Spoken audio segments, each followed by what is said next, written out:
Your favorite toy truck nerds are back. Welcome to That Scale RC Show.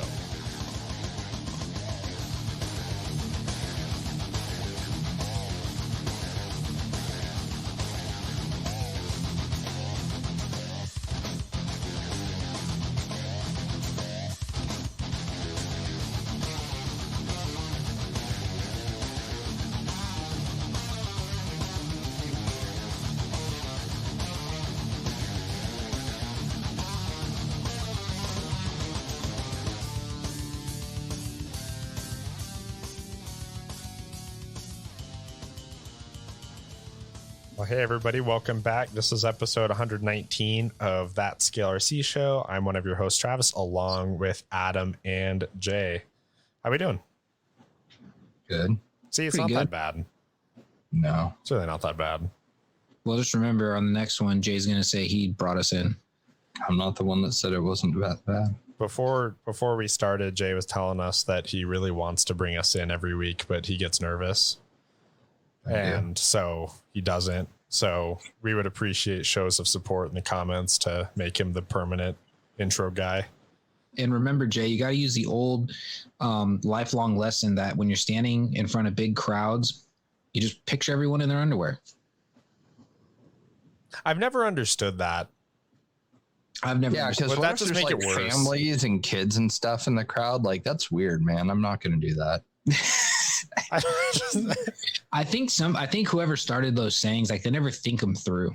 There are people who No, don't because there could be have to children in practice the them. audience and grandparents and stuff. Like, Yeah. why are you thinking about old people in their tidy whities? Because deep down, I think what it is supposed to make you feel like, okay, like it's something you can be like, hey, look, I'm standing here and I'm fully clothed and they're not. Ha ha ha. Take like the pressure off. But like I said, it's one of those that can backfire if you don't think it all the way through. It's because people are freaks. That's all it is. Yeah, basically. Well, we have a whole lot of new stuff to cover tonight, don't we?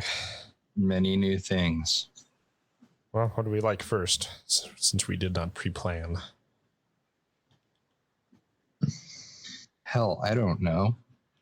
Well, we got quite a bit. Why don't you just throw it all in a hat and pick a number? Vanquish started making comp truck bodies. Yep.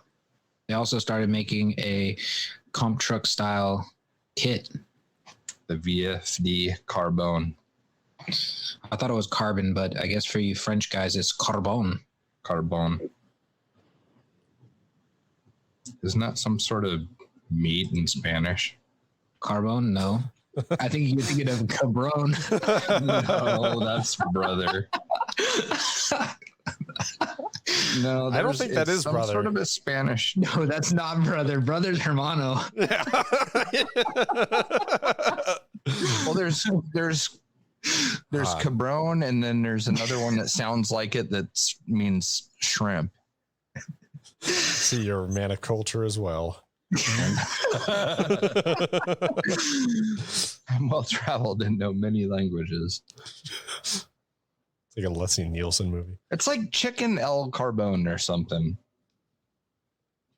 Anyways, Chicken it El doesn't matter. Carbone. It doesn't Yeah. matter. Okay, no, actually, Jay's pretty close. Shrimp in Spanish is camarón.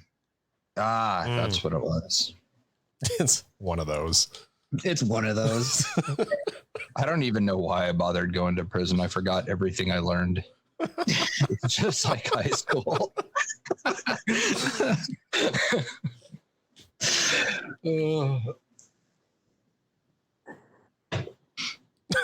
Back to the VS410 cabron.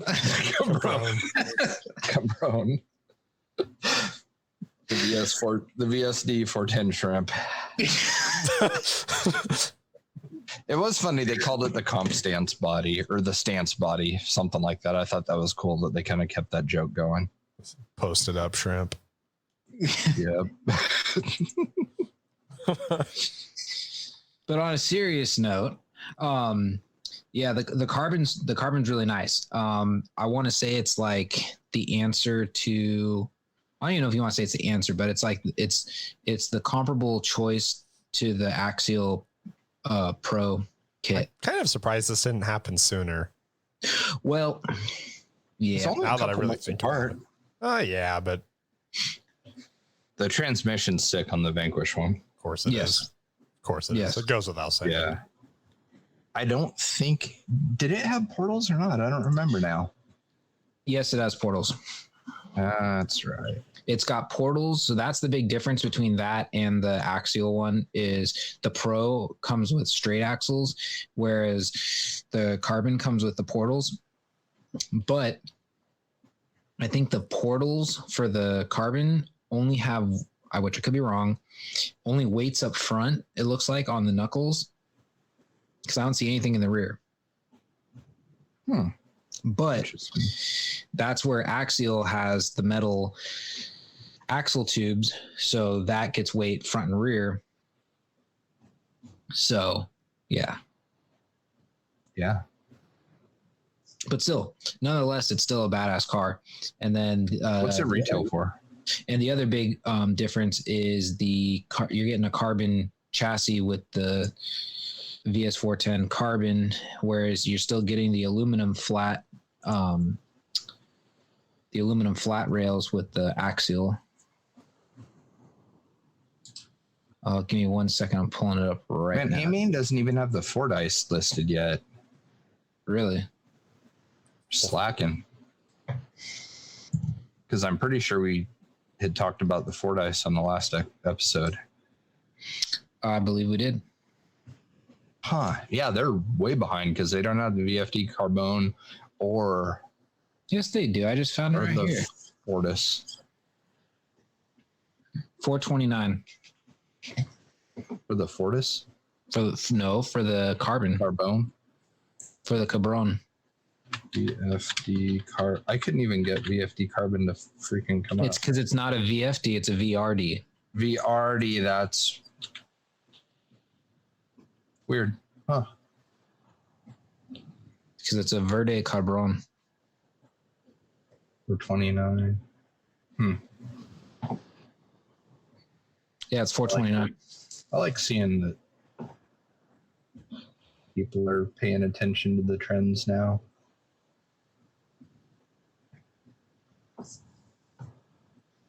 It still makes me laugh when people come up with aftermarket chassis for these. It's like, what are you going to improve upon? Like 2 more holes somewhere? Yeah, I don't know. I think some of it's just like for them to stay kind of semi-relevant, and it's also, no offense, it's like anything else. It's like in the tool world. It's like if Milwaukee came out with with a certain drill, and then DeWalt comes out with one, and then Makita comes out with one, and like now everyone's fighting over which one's like, oh, this one came out with this, and this is just that much better. And it's I think it's if you have a fan base, like if you are a Brazen or you're a Rock Pirates RC fan, they come out with a chassis, you're like, yep, I love their stuff, I'm just gonna buy it. Yeah. Probably. But yeah, a very impressive rig. I'm actually very curious though, looking at the cross members on this, how flexy that chassis is.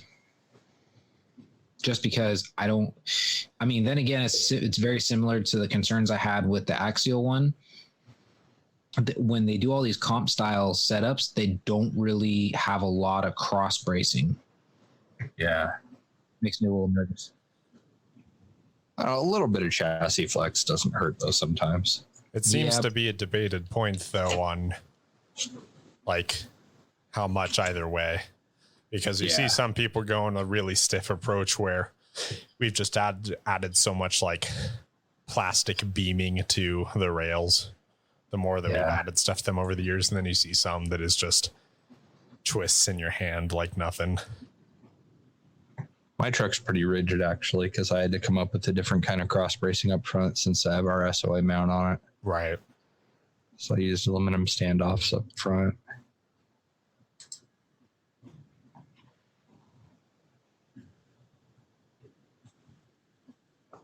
So that pretty much covers the VRD and the stance body that VP came out with. Yeah, I'm just gonna look up they actually don't have it on. The one thing they don't when you type in stance, it does not come up on A-Mains. Everything else did. Fordyce is on here.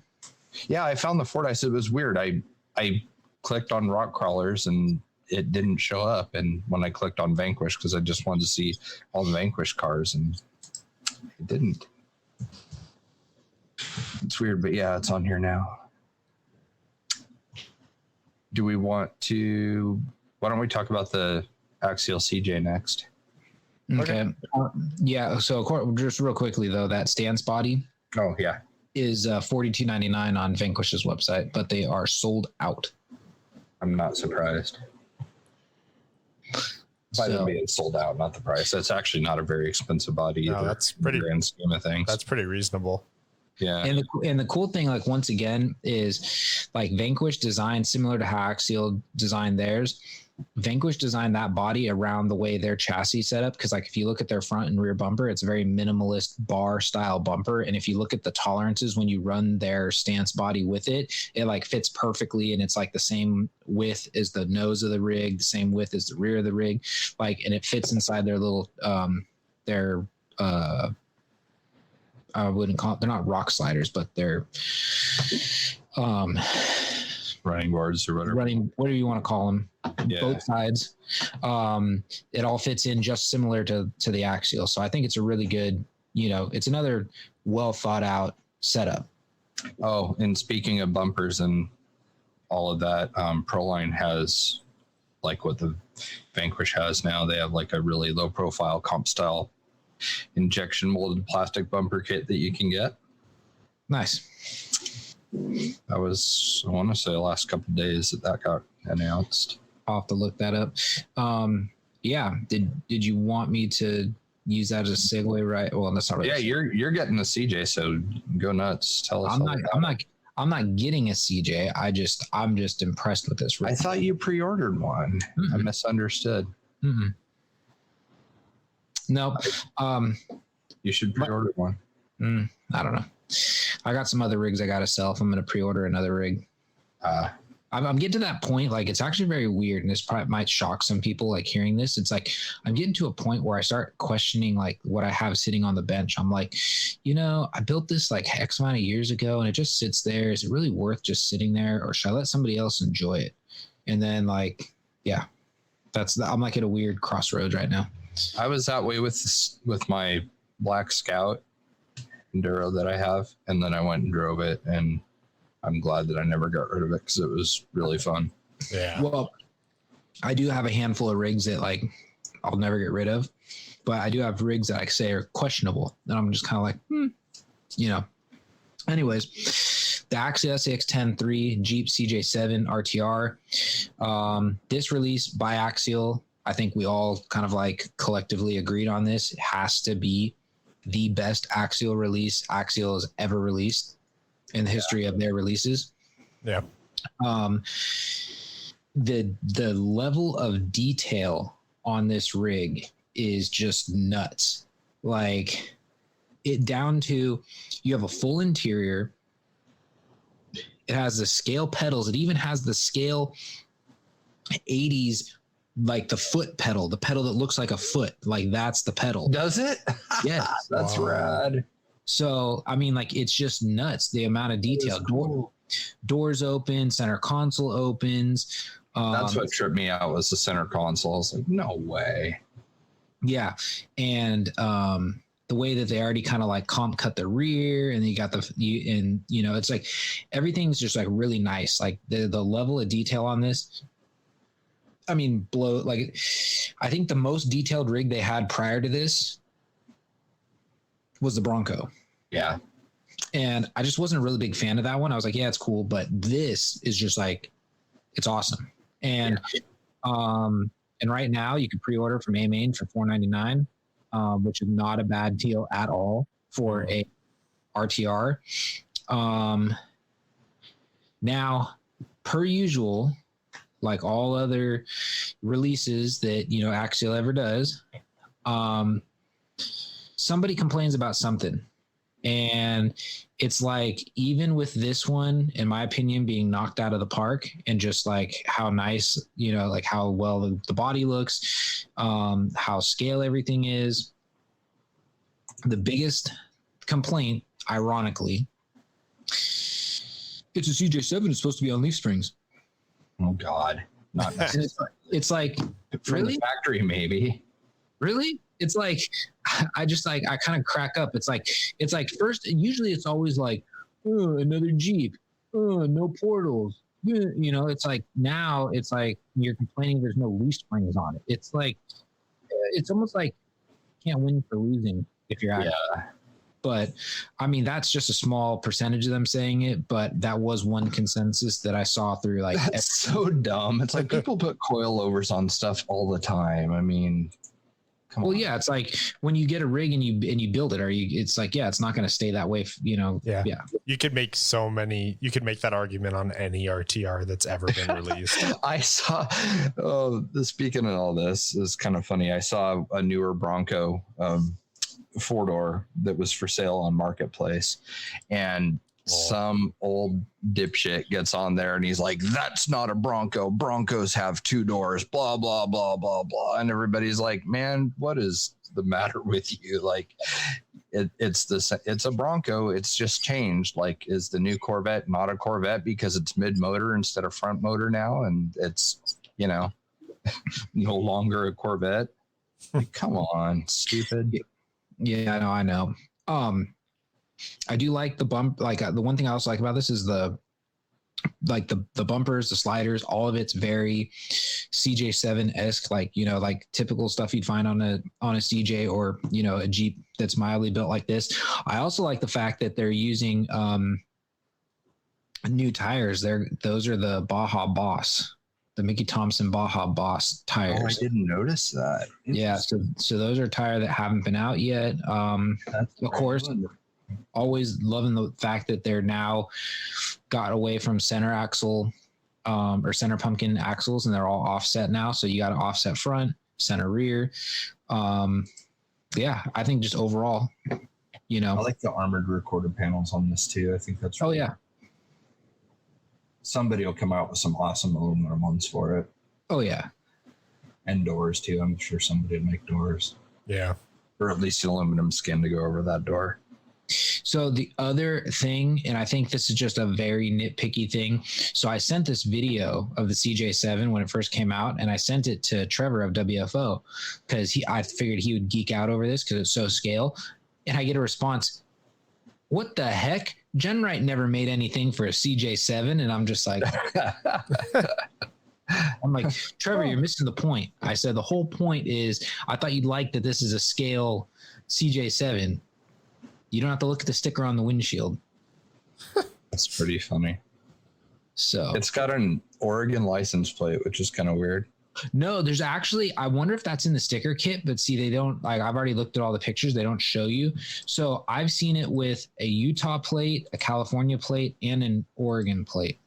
Really? Huh. Yes. So I'm wondering if there's multiples. If you actually watch the video, like where they're doing it, where the guy walks over and like, it looks like he's picking up the rig and the other one's like hopping in the rig. The back of that one had Utah plates. Huh. Then there was another one that I saw with California plates. So I'm just wondering if that's in the sticker, like in the sticker kit. Interesting. That'd be cool if they did that. So, but yeah, I mean, this thing is pretty scale. It's a 12.3 wheelbase, which to some people, they're a little skeptical of wondering if that body's a little big because they made it fit the 12.3 wheelbase. It probably is. It's going to be like the Bushido and the Bronco. Yeah, but I mean, still looking at it, it looks very scale. Like it just it does. It's just probably going to dwarf everything else again. Which, whatever. I mean, there's 3 rigs that are in this size category, I guess you could say. We'll call it 10th scale plus. Yeah. So it's growing. I wonder, maybe we'll see some more. Yeah. It's unavoidable anyways. At this point, really. You should get one, Adam, and be the first person to put 2.2s on it. I'm sure somebody's already thinking about that. No, dude, you should do that and make a post saying that you're the first. Well, I was actually watching the Operation 11 Charlie Monday podcast, or whatever you want to call it, and they had Andre on from Scale Metal Supplies. Oh, nice. And I commented, I was like, Andre, you have all the parts. You need to now market a CJ7 specific leaf spring conversion for this thing. Yep. Absolutely. That'd be pretty cool. This is a rig you would totally see on Swampers too. Oh, yeah. This would be a good Swamper rig. I like the wheels too. The wheels are just look like some steely beadlock ones or simulated beadlock. Yeah. Pretty cool. Like I said, everything about it just like it works. Actually, those are probably Mickey Thompson wheels, huh? I don't know. They've been doing the Black Rock lately, or not Black Rock. The Black Rhino. Yeah, yeah. Which I don't know if it says it in here. If it says what it is.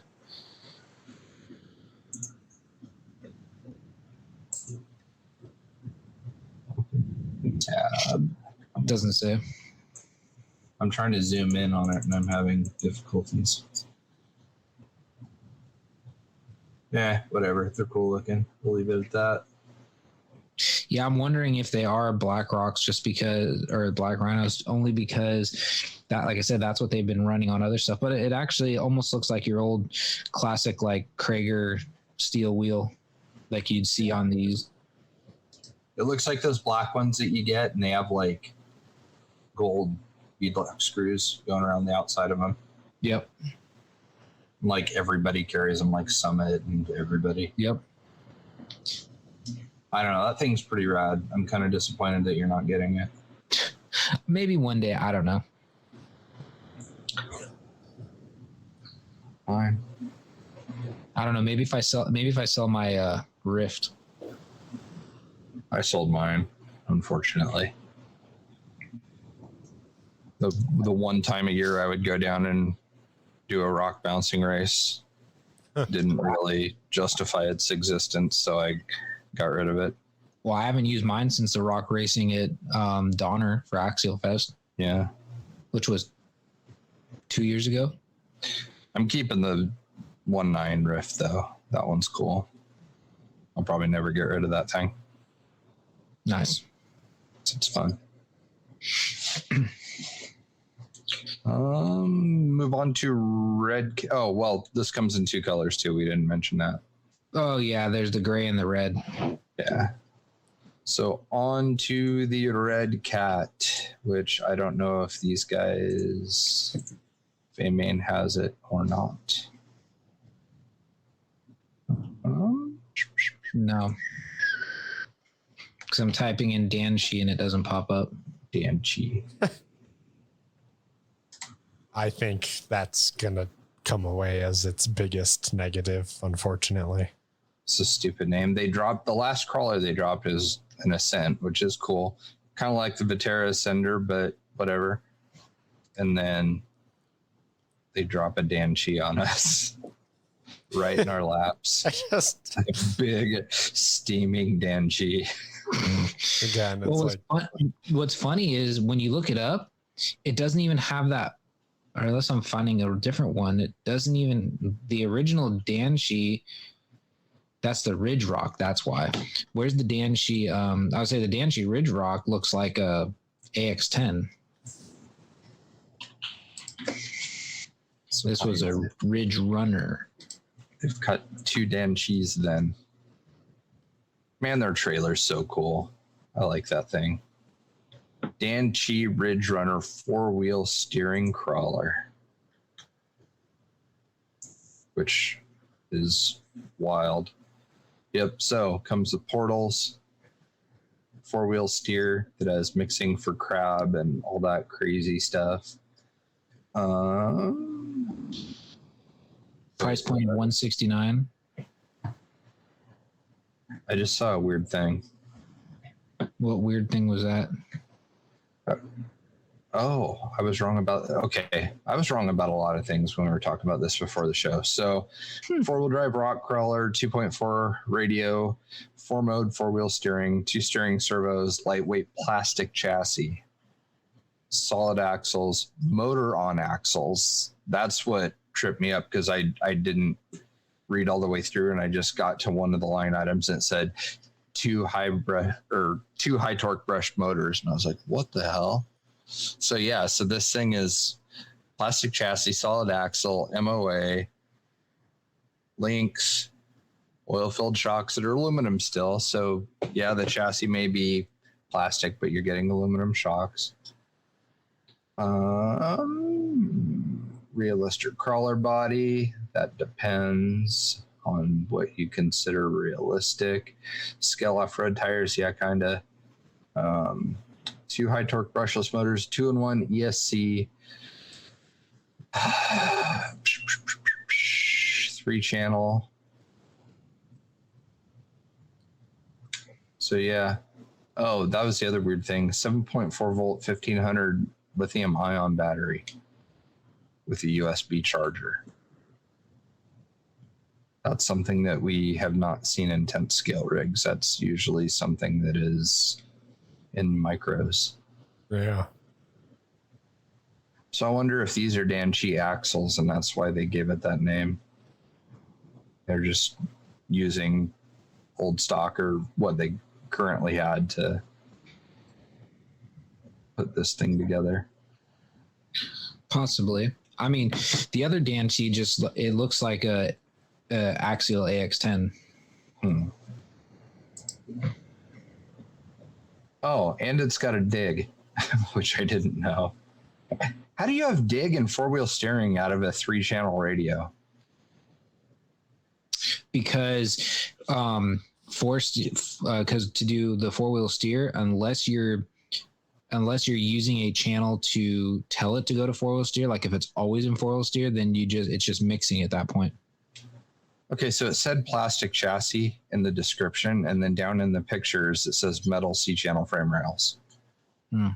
Somebody screwed up. Phillips head screws. Ugh. Come on, guys. No wonder they got the price down to $169. No, if you scroll Still, further though, down, I it says mean, Torx. Oh, really? No. It's like, Jesus. The other shortcoming of that rig, I think the Ascent body looks way better than this thing. If they would have put the Ascent body on this, you would have had a sharp truck. If you cut the fender flares off this, it'd look pretty good. Probably. The fender flares are kind of, yeah, I don't know. But all nitpicking aside, for $169, that is kind of a remarkable feat to be able to bring something like that to the market.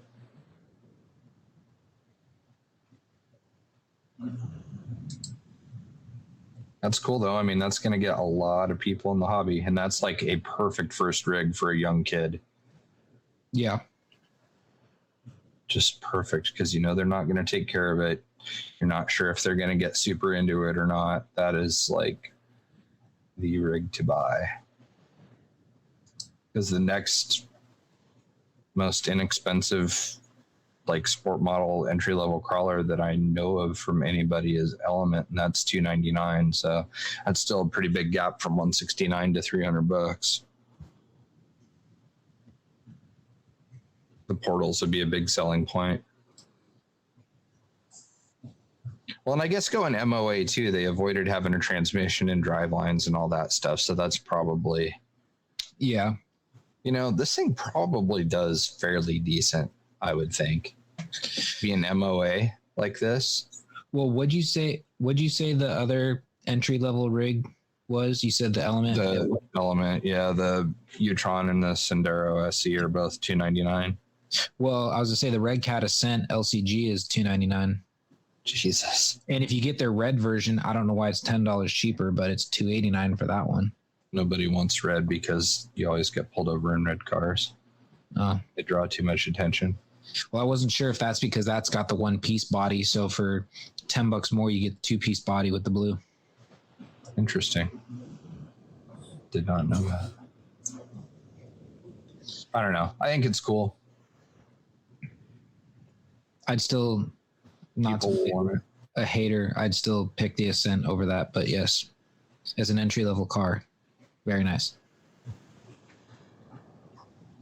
Even if it was for like a kid, like 10-year-old kid, or a wife or somebody, mistress, girlfriend.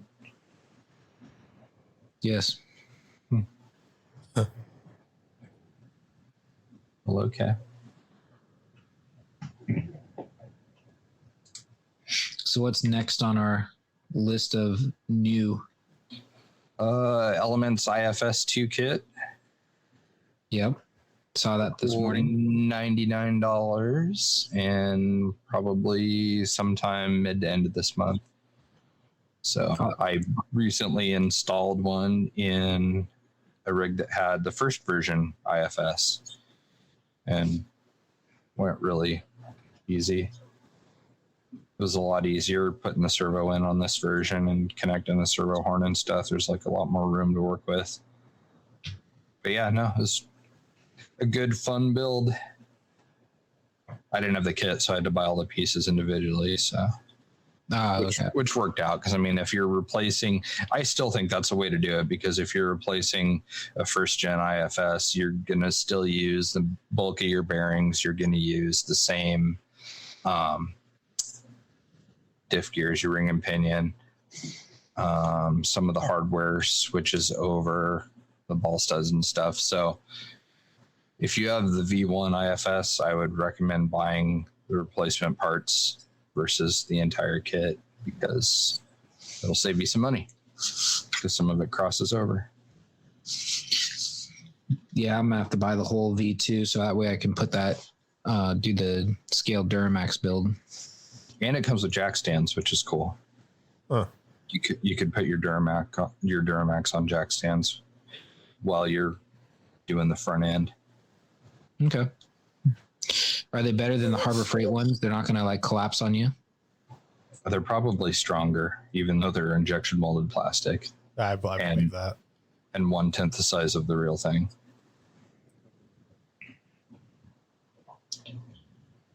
Speaking of jack stands, I need to get jack stands. Because maybe they were thinking of you. Probably. Oh, and it comes assembled and it comes with shocks and springs, which I thought was kind of cool. I wasn't expecting the shocks to be on it. For $99, that's a pretty good. Hell of a deal. Yeah, it's not bad. It was a decent price. I think it's only like 10 or 20 more than the first version was, if I remember right. Was it? Was it also not priced at 100? I thought it was $79.99 or something. I don't know. I thought it was 100 still.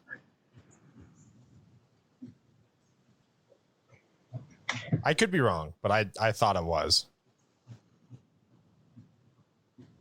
Like everything about it is so much better, like how robust it is. And it's not as like, you know how you got like a lot of like slop in the knuckles because of the upper arms on the first version. Remember that trap? Yeah. Yeah. It's nothing like that now. It's way different. That's so sick. Yeah. Way more robust. Just for fun, because I can't really make him, but just for fun, I should use some of that carbon fill I've got, and I should try doing up arms just to see if we could. Yeah.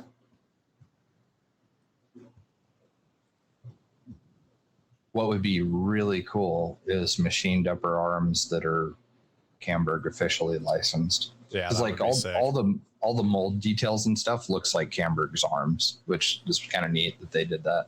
On the uppers. The lowers, I don't really look like anything special, but the uppers are pretty cool. Take a look at that. Fun. It probably took a good hour or so to install all of it. Yeah. Yeah. But it was fun. It was a good sit in front of the TV and crank it out while you're watching a movie project. Yeah.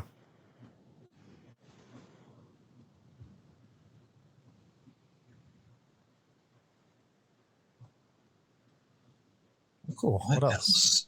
That's what I was. Let's see here. New arrivals. It's gonna be interesting to see what the next release from Traxxas is gonna be. Yeah. Saw that Kyosho Tacoma is available now, which is still weird. Yeah. I mean, it's essentially a 4-wheel short course, but super scaled out, which doesn't make a lot of sense. Like, I'm kind of confused as to what the purpose of that thing is. Kyosho has a lot of weird offerings, but it seems to mostly work for them. Kyosho and Tamiya both have some weird shit. Yeah. They have some really strange, goofy RTR toyish things that I'm not really sure like, I don't know who buys like a Wild Willys or something. Like, I mean, honestly, it's where probably the bulk of their sales are. probably. You mean holiday gift guide? Jesus, do they actually have Losi Pro Motos in stock? Crazy. I thought nobody had those.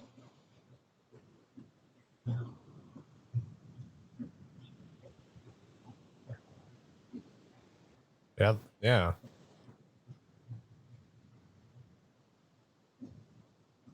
Wonder if that's recent.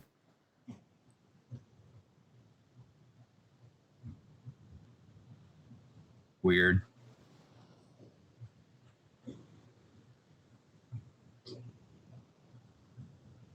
You know what I don't see a lot of on Facebook or anywhere really is the Losi Hammer Ray, the Casey Curry U-Ford truck. Oh, yeah. That thing kind of disappeared into obscurity, didn't it? Yeah, I see tons of the laser nuts and tons of the new trophy truck, the Baja Ray, the laser Method nuts one, are and then everywhere. the Heatwave one. Yeah, like you see tons of laser nuts, but just not the Hammer Ray. Huh. Yeah, maybe he didn't promote it enough. Yeah. I don't know. Like, I don't even see Horizon hardly ever post that thing.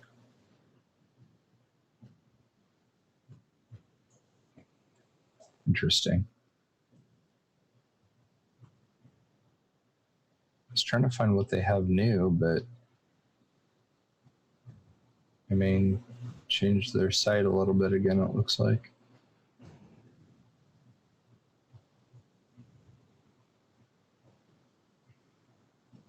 I thought they had like new arrivals and coming soon or something like that, or just in, or I see new arrivals, but that's almost all Traxxas stuff.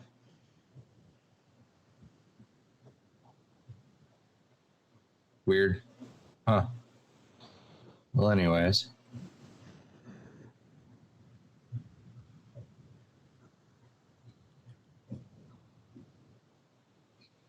And I know like FMS came out with a bunch of new stuff, but I just don't pay attention to most of their stuff, so I don't know what they came out with. I think after our last dissection of of their release, we it kind of fell out of view. Easy RC, like there's just all these little brands that I don't really pay attention to, that I don't know. Like there's a bunch of new 24 scale stuff. They have a 24 scale Unimog.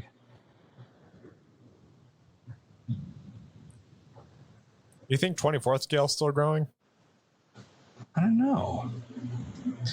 I don't know if it's still growing. I mean, I've seen a couple of releases lately that are kind of like around the 124th. It's like nobody, I think, what size is the Traxxas at 124th, or is it smaller? 18th. Of course, It's is. yeah. The TRX4M. Yeah, it's 18th. See, that's what I was going to say. I think the 18th scale is now starting to take off. I saw 2 more releases. I think they're also 18th scale. Which is weird because you just don't have the tire and wheel selection you do. Like they finally did with the 24 scale stuff. Like there's probably as much of like 24 scale wheels and tires as there is 10th scale now. Like that grew crazy, but it just kind of is quiet. I don't really hear many people talk about it. Like that Fury Tech basically full comp 24 scale truck that you can buy is $340 retail. Like, man, that is just so much on something that's that little. You don't understand.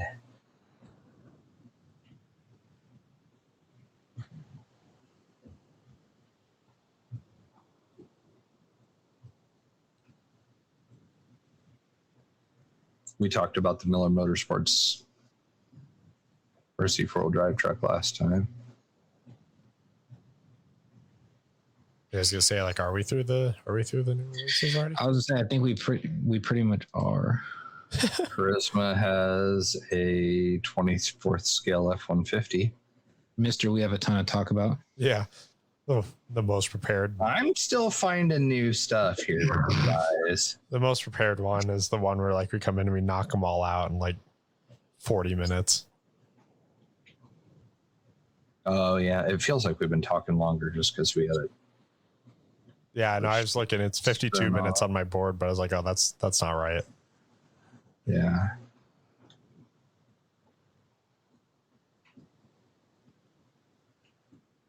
Man, the price of some of these 24 scales are just too much. How much? Well, there's a 6x6 version of their comp truck for whatever the hell reason for $360, which I don't know why. FMS, I think we talked about their FJ40 last time.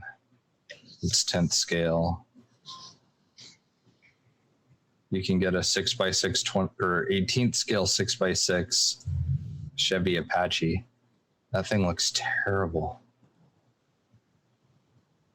People need to calm down on the 6x6 stuff. They're not that great. It feels like it's had a second wind, and I'm not sure why. They need to stop.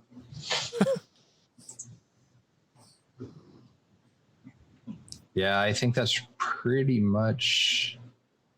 FMS has some 12th scale stuff too. Go figure.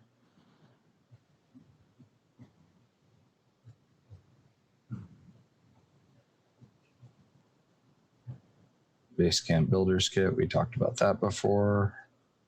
Yeah, I think that's pretty much everything. All right. I guess we'll just leave it as there's a bunch of new 10th, 12th, 18th, and 24th stuff. Riveting. Yes. Thanks. There's many.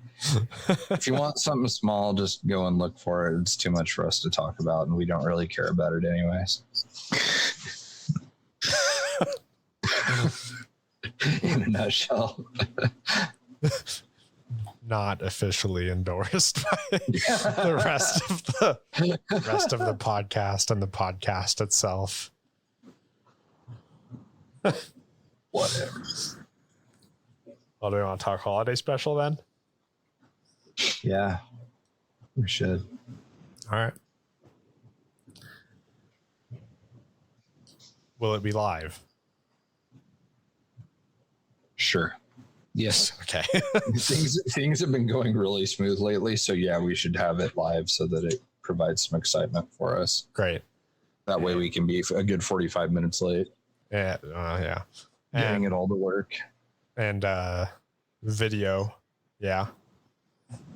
Yeah, probably. Great. So video podcast live 2 weeks from the date of recording, if I've got that right. Are we going to do that on a Wednesday night? Yeah, Wednesday night. So we're going to try and record on December 20th, the Wednesday before Christmas. Okay, so Wednesday the 20th, 7:30 Pacific. Yep. Great. There we go. That's 8:30 Mountain. Yeah. Yep. So I will be on at 7:30 Mountain to get all of this worked out ahead of time. I feel like with basically events, like big events at least, kind of becoming a thing of the past, it's kind of taken like a lot of discussion out of podcast. 'Cause it seems like we always have something to talk about, like Axial Fest or well, it's because we don't go by anywhere. the Fire, the ASD one. Well, no, but I mean, like there was like at least some to talk about, you know, and it's like now there's just nothing in the foreseeable future. Like there's Beat the Creek. I don't even know if K&K does their thing. I don't pay attention. They may have something going. Really, Elio and you, Adam, are kind of the only guys carrying the torch with the scale challenge thing. Yeah, that's Elio's baby right there. I mean, he's investing a lot of time and money into that. Well, I say we. I help him with the flyers. He just released the what we're calling. I guess we're just numbering them. That's the other thing too. So there's no like that's crazy cool. like I know. You know, the G6 used to always like they were named, like each event was a name. This we're just doing like Scale Challenge West number 6. You know, we're just going through the numbers. And he just announced number 6. It's going to be Saturday, January 13th, 10 a.m. at Beals Point, Folsom Lake, California. And then he said at 3, he wants to do this thing called Wrecker Games. And to anybody who's not really familiar with what Wrecker Games is, it's you're using your wrecker and there's like this like dead weight dummy car, and the goal is like to drag it from one spot all the way to the other. And usually it's really difficult because it's like a big lead weight. So yeah, so that's what he wants to do. That'll be cool. Yeah. No, I'm glad he's doing that. And then also he's got a raffle this time. So the raffle's back, which always gets kind of crazy because no matter like how shitty the economy is, people go crazy for these raffles. Yeah. So dollar raffle. I think at the last one, I mean, he had almost, I want to say he had like almost $800 in raffle sales. Dude, they used to do a raffle at like each round of the NCT series, which is like a race series up here, off-road RC one. And people would go nuts, dude. They would drop like 150, $200 in raffle tickets, just hoping you get something that doesn't suck. Yeah. Well, and that's the cool thing too, is Elio's got a lot of, he's got a lot of brands behind him, and he's got a lot of people. So like from Vanquish to, I'm drawing a blank now. What's the, I feel really bad. Curtis, KSP, you know, donating a bunch of stuff. I mean, like he's got a ton of nice stuff to give away, and he always goes like above and beyond. And like, he uses like previous raffle money and he goes buys other prizes to throw in there. So, there's not a lot like financially that's backing him other than himself and the help of I think there's 6 or 8 of us that help him out. So yeah, so it'll be a good time. The only thing that always sucks about these ones is you got to watch weather. I mean, we could just get hit with rain that day for all we know. But knowing Elio, he'd probably still hold it. I would if it was me. So, but yeah. And then other than that, I mean, I think the only thing on the West Coast that's going to be like another like really big event is Axial Fest West. I thought, so they are still going to have, this will be the last one then? No, to my knowledge, they're going to continue doing Axial Fest West, to my knowledge. I thought they were dropping everything. I have no idea. Huh, okay. I mean, we haven't seen an announcement for anything yet, but January or February anyways, right? Yeah. They announce it around March, because then shortly after, around April, they start open registration, and they usually close it around June. But then again, they usually announce Badlands at a certain time too. So that way, Badlands should be getting announced anytime soon, because if I'm not mistaken, they close that pre-reg in April or May, because it's a June event. So yeah, so we'll have to see. I don't know. The one that I heard that's ending is Proline by the Fire. Yeah, I'm trying to think where I got the idea in my head that Axial Fest was done too. I don't. I hope I'm wrong. I mean, there was some speculation earlier in the year, but I think we left it at that. Yeah, honestly, I have no idea. Nobody really knows. I mean, it really comes down to what the what the corporations want to do. I mean, if you think about it, I mean, just from what we know, like renting Donner for the last Scale Challenge West event, there's just a lot of there's a lot of money that goes into it, and you got to kind of almost, in a way, guarantee that enough people are going to show up to kind of help offset the amount of money that you're spending. Yeah. So yeah, it'll be interesting to see what goes on. But the other thing too is, because I know Elio's trying not to burn himself out, he's spreading them out. So I think like he'll probably go semi hot and heavy. I think he already kind of said what he wants to do. I think he wants to do January, March, April, June, take off. Yeah. So then July he'll be off, then do one in August, and then October, kind of do the same thing he did this year. And then that's it. Take it off for the holidays and everything. That's still a lot. It's still a lot. That's still a lot. Well, especially because like, you guys are busting out like buildings and stuff, aren't you? Elio tries to bring a lot of his stuff, and the cool thing about it is Elio is using a lot of what we've been making over the years. Like, I made a handful of like he's been using the dumpster that I built for Axial Fest 2016, I want to say, or 2017, whatever year we did the Scale Cisco, I built that scale dumpster. He's still toting it around. We did like a rundown, like ghost town kind of like setup at one of the Cantina for the Con, I want to say around same thing, 2017, 2018.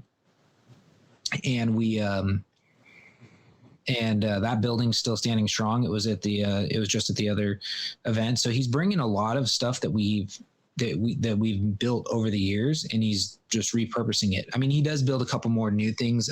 He's brought out the Last Chance gas station to a couple of the events. That thing's cool. There's the big green bridge. Looks like the Rubicon Springs bridge that was there. They're talking about building this crazy fire hose bridge that they want to like use in this next one. Huh. Interesting. So I like the mine shafts. The mine shafts were cool that you guys made that one year at Axial Fest. Yeah, and Elio's used a lot of those too. So we had those on display at the last one. So I mean, there's a lot of just recycling a lot of the same stuff. But that's what like the beauty of some of this stuff is like you can just take some of the stuff you've been using and just continue using it and mix it up. Yeah, it's not like people get tired of that stuff either. No. I mean, it's like any kind of a photo opportunity you can present to them, people go nuts over. Oh yeah. Yep. So that'd be nice. I would love to go to one of those. It's just a 13-hour drive. Yeah, I know. It gets hard. It's kind of like who was it? We were recently contacted. What was his name? It was on Facebook, and he was asking if we were going to make it down to the Crawlers and Coffee. Oh shit, that's like Southern California. Yeah. And I think that was either Mikey Monroe or I forget. Yeah, I forget too. I got to go back. Somebody named Mike or Mikey, I think, had messaged about that. Yeah. But yeah, it's hard for something like that when you're just doing a. Yeah, it's a trip like that's a couple grand. Yeah. I mean, for us, for sure. But well, especially now that we're all three of us are spread out. It was one thing when you and Travis were like, right there because you guys could carpool. But now it's like we're like the Bermuda Triangle. At least United's got a lot of good hops out of Denver here to a lot of regional places. That makes it a lot easier. It's true.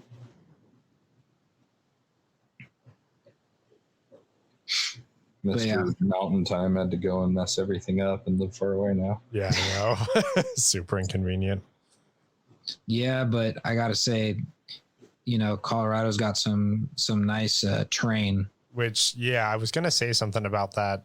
If anybody listens that is here or know of places here in Colorado in general, hit up the show because I would love to hear about them.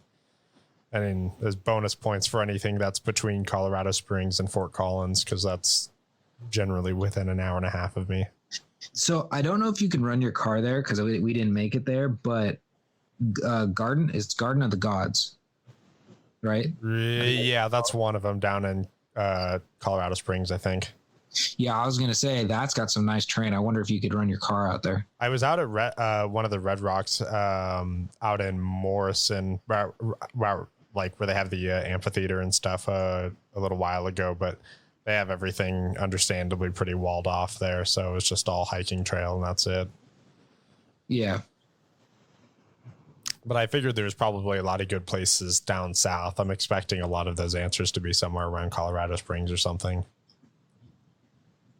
Just take your car to the top of Pikes Peak. Yeah.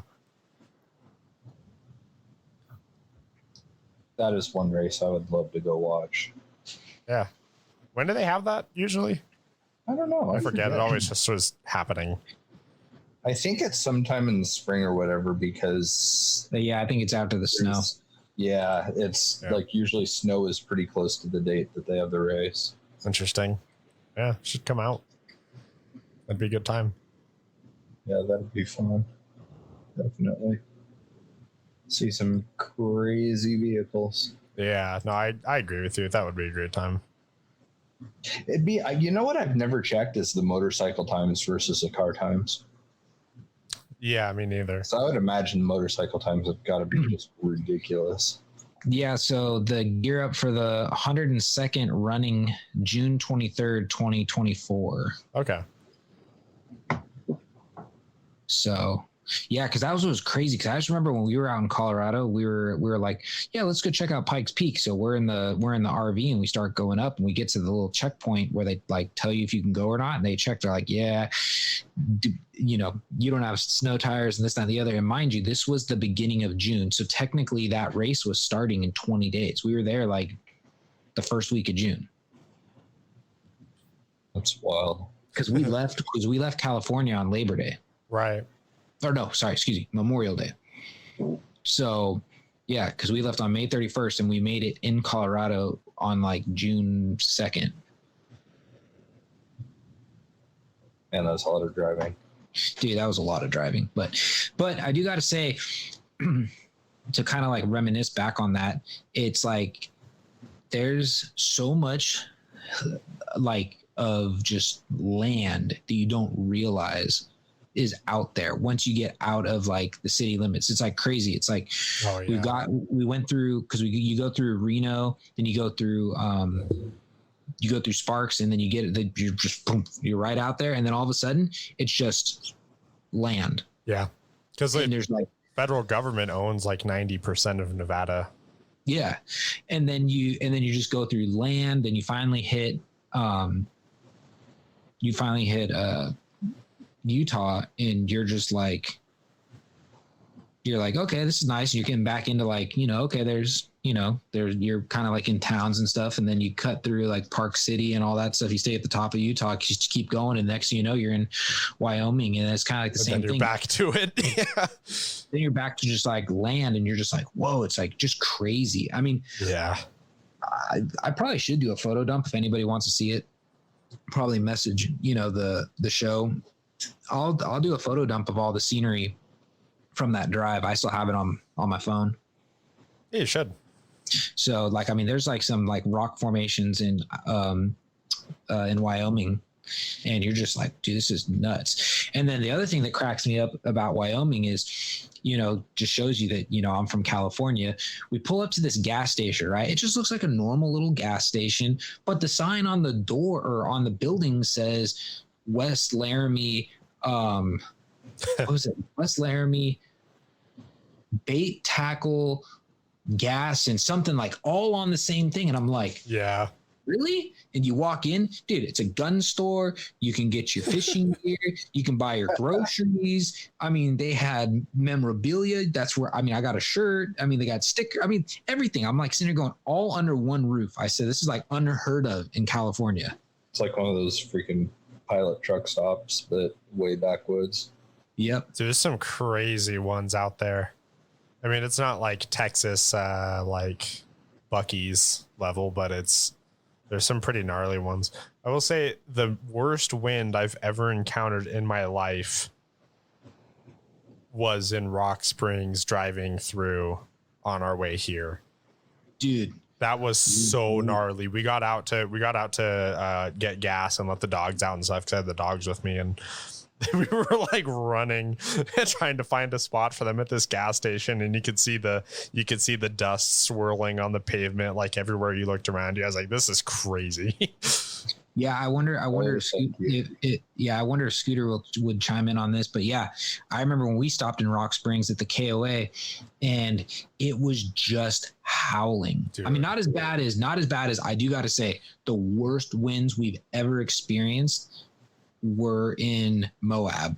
That was like the craziest like weather pattern ever.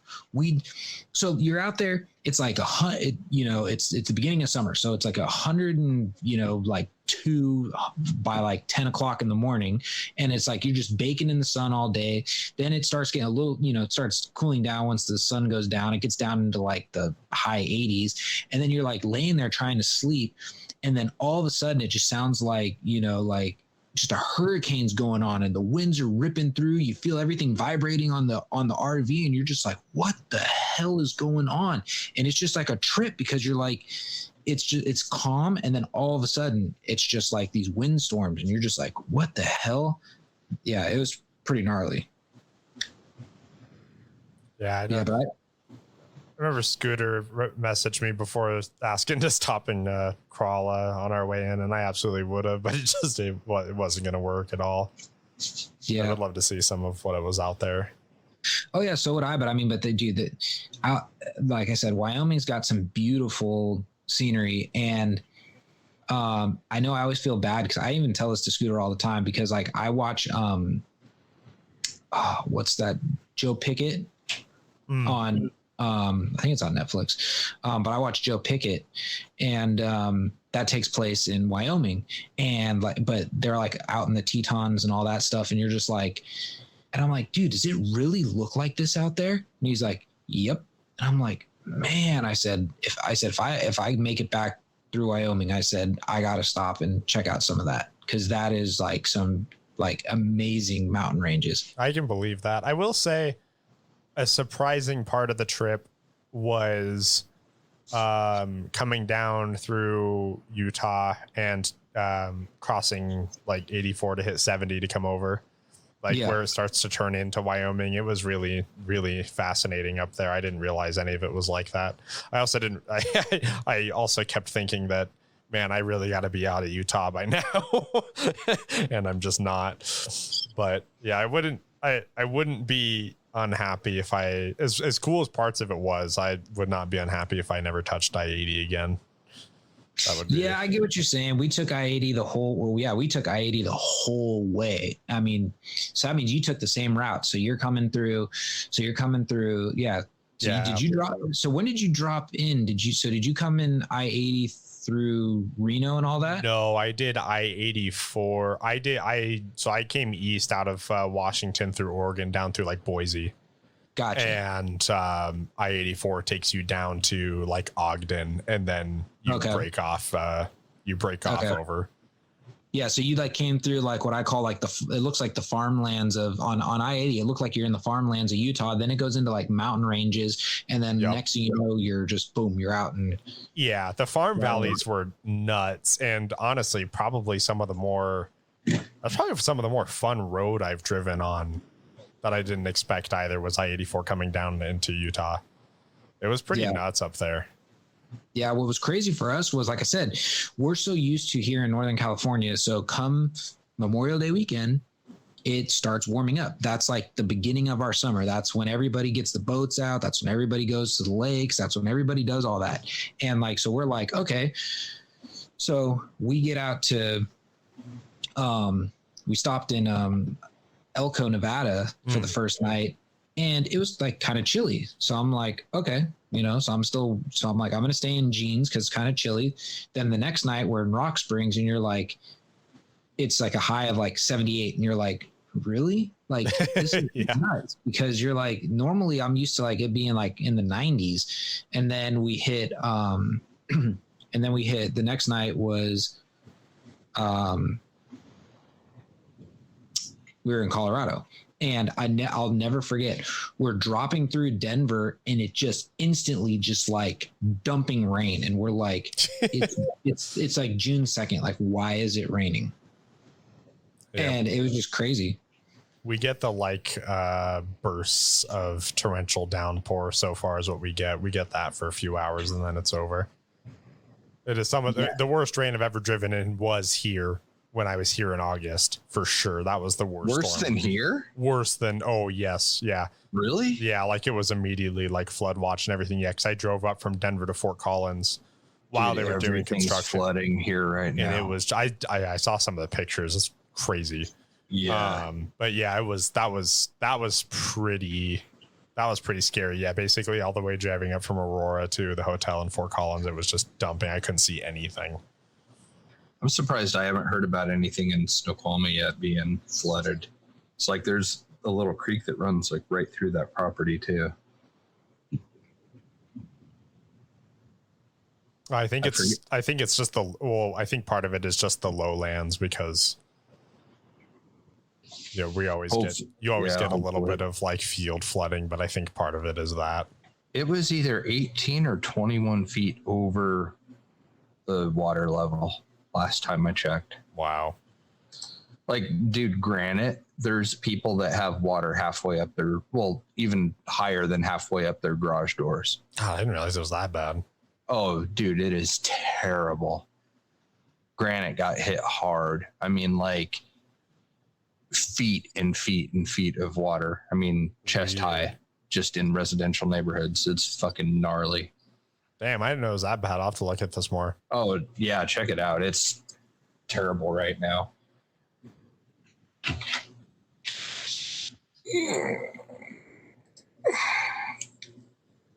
It gets dark so early here too. Oh my gosh. It's like 4:30. It's dark out. Honestly, I expected that to be a change coming here and it wasn't. Really? Same thing? Sunset is like, sunset today was like 4:45. I was surprised. Yeah, we don't get a lot of direct sunlight. So like it's been, last 2 days were 65 and sunny. And, but we still have some snow in some areas on the like shade side of the hills just because they're not getting any direct sunlight. Oh, wow. And it gets cold enough at night to sustain it mostly. It's almost 50 here today. Not terrible, but we've had just like crazy fog and raining on and off. But yeah, I think I get snow Friday, but I think it's supposed to be really nice until then. I would love to have snow one of these weekends at the race in there. Oh my God, that'd be fun. No, they got rid of it. Damn it. I don't see it happening, but It does get cold. Next week, though, it gets really cold. Yeah, that's what I'm kind of waiting for. I know everyone thinks I'm crazy, but I'm waiting for the weather to just drop to where it's like a constant. Like we're still hitting this weird, like, I wouldn't say like we're super warm, but it's like we're not dropping to where it's like where you can just be comfortable in one outfit for the whole day. That's where we are right now too. So it's like I'd like to be like, okay, have a sweatshirt. By the time like sun starts rolling, you're like, okay, it's comfortable now. I can take it off, and you're usually like in like a long sleeve or something like that, and you're comfortable. No, now it's like you take your sweatshirt off. No, it's still too hot. Now you got to drop to a t-shirt. Then all of a sudden 4 o'clock hits, and it's just like someone just like turned the AC on because all of a sudden you're like, okay, now I'm freezing. I got to put everything back on. Yeah, it's a good 30, 35 degree swing for us. That really doesn't peak out until like 2 or 3. Yeah, I gotta be like, I'm like sweatpants and jacket in the morning taking the dogs. I take the dogs up pretty early, like 4:30. But I was wondering why you're always messaging me at the crack of dawn. yeah, because holiday hours for HEP. So It'll be like 5:30 in the morning. My phone's going off. yeah. No, I'm usually working by like 6:20 my time. Nice. That is very disciplined of you. I have no choice. I have to get up. That's too bad.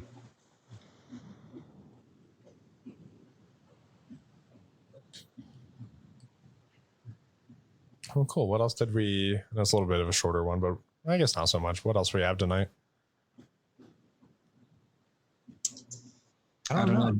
Jay said we had so much to talk about. Yeah, We did. We've talked about a lot. we knocked them out. We did. We didn't dilly dally. No, we did not. Want that Red Cat trailer? How much is that thing? A lot. Is it? It's like 230 or something. Damn. But it's rad. Yeah. Their truck hauler thing's cool too, but after having that Send Racing F450,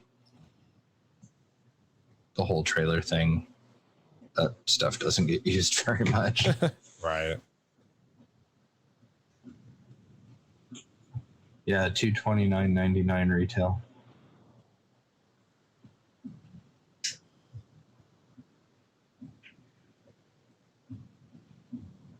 I mean, it's cool though.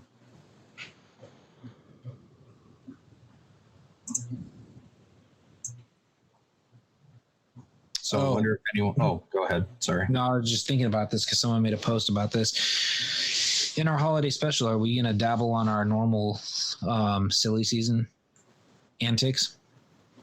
Oh, with the whole sponsorship thing. Mm-hmm. Yeah, we could. Yep.